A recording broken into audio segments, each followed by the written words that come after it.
Good day. Welcome to First Take on YouTube. Appreciate you hanging with us. Hope you're having a great day. Let's dive right in here, Stephen A. LeBron James' agent and good friend Rich Paul dropped by Gilbert Arena's podcast, Gil's Arena, and had a lot to say about the GOAT debate.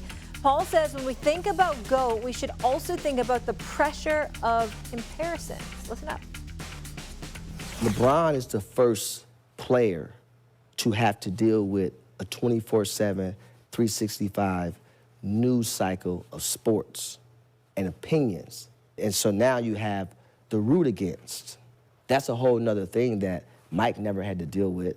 LeBron's antlers is in platinum and Michael's may be in gold. Why? Because when you think about, he had to be compared to Mike. Who did Mike have to be compared to? SA?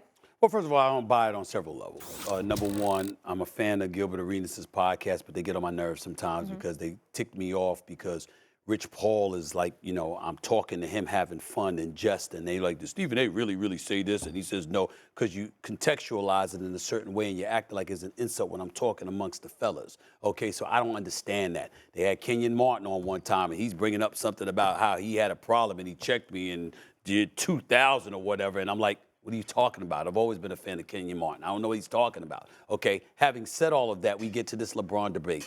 And in fairness to Rich Paul, I've had this debate with him on several occasions. And here's the deal. He brings up the scrutiny LeBron is exposed to. He doesn't bring up how often LeBron has invited it. Like when he talks about LeBron not being, you know, MJ didn't have a comparison, but LeBron did. Well, first of all, MJ destroyed competition. LeBron has lost 6 NBA finals. Secondly, it was LeBron that came into the NBA, and before he ever wore an NBA uniform, he decided he was going to wear number 23.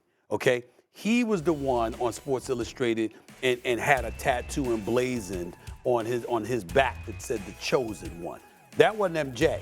And so what happens is that LeBron was a guy that said, look at me, here I come. I aim to accomplish this. I aim to achieve this. And it was a marketing tool that ultimately, at least to some degree, he lived up to because he did end up being a 4-time champion and going to 10 NBA finals. But look at MJ to this very day. Molly, I've been speaking to MJ for years. He's a friend. I might have quoted him twice. He'd kill me if I quote him. He don't want no parts of that. Yeah. That's not who he is. He's not sending hanger-ons to talk for him. You're saying he's just more private by nature? Incredibly. Would you say similarly to like a Derek Jeter? Yes. But Derek Jeter is more about being politically correct. You know what I'm saying? And Derek Jeter is just class personified El Capitan. But he's private. He's private, but Michael Jordan takes that privacy to another level. He's always been that way. It's very, very. Now LeBron has it in a circle, and he wants his private business private. But LeBron goes out of his way to be a public figure, and not always for bad things. Most of the time, it's for very, very good things, and we should all appreciate it. I'm just making the point. He's invited. Let me challenge you on that, though. Is it more so that LeBron has invited being a public figure, or is it more so that he has diversified interest, whereas MJ was just all about the game and the focus was on the game? Well, first of all, MJ wasn't always about the game. Okay. Look at the Jordan brand. Look at the business. I mean, Nike, I mean, he built the Jordan brand, so we understand that. But secondly, and more importantly, it's the combination of both.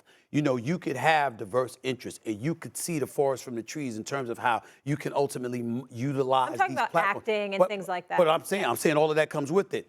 Because again, now he's trying to produce stuff, and now he's actually not trying. He's doing a great job of producing stuff in Hollywood. Well, part of it is becoming entrenched in Hollywood. And so it was all a plan executed by Maverick Carter to perfection, by the way, along with LeBron and some others. But the bottom line is that LeBron utilizes a multitude of platforms to elevate his brand to ultimately allow it to be monetized. That's what he has done. And so for Rich Paul to turn around and say, well, you know what, LeBron is subjected to a level of scrutiny, like LeBron is home minding his business and people are just bothering him. That's not true. But let me challenge you on this. You don't think LeBron faces more pressure just from the simple fact of what he said, that 365 news cycle, Stephen A., blogs, social media, all these things that didn't exist prior? Well, I'm not saying that, Molly. What I'm saying is that times change, and all of us are subjected to that. Did you ever think you'd go outside and you'd be subjected and you'd have pictures of yourself in the news for the silliest reasons? I saw you the other day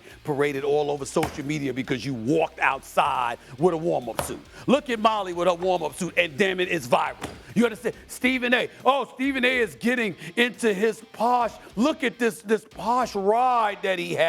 It's a Range Rover, okay? But they had me in the damn video and literally viral. Viral because I'm getting into my car. Okay, but to my point, when we're talking about the media, when Jordan played, but that's not the media. I'm not debating you. But that's not the media. I'm just, but okay, media in terms of paparazzi. Okay. In terms of, okay, Stephen A. though. Yeah.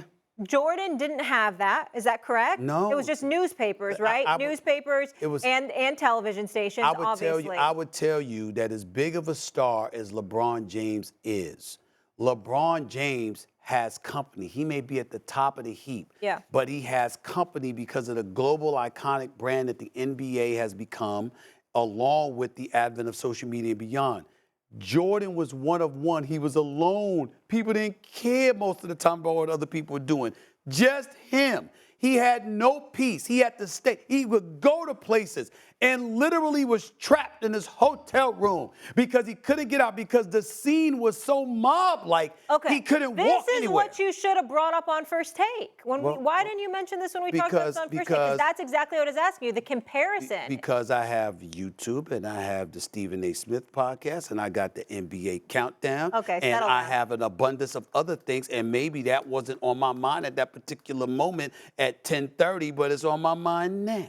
Well, that was your best argument because you lost the debate to Shannon. I didn't lose Can I see the results quick before we get out of here? I could care less. You did. We have the results. I don't care what the audience says. Yeah. It doesn't mean anything to me. Okay, but how many times on this show have I told the audience I don't give a damn if they think I lost? I know when I won. Let's go. We're doing the show again tomorrow, and my tracksuit was fly. Thanks for watching, and be sure to watch First Take Monday through Friday, 10 a.m. on ESPN. And be sure to check out more exclusive First Take debates right here on YouTube. Hey!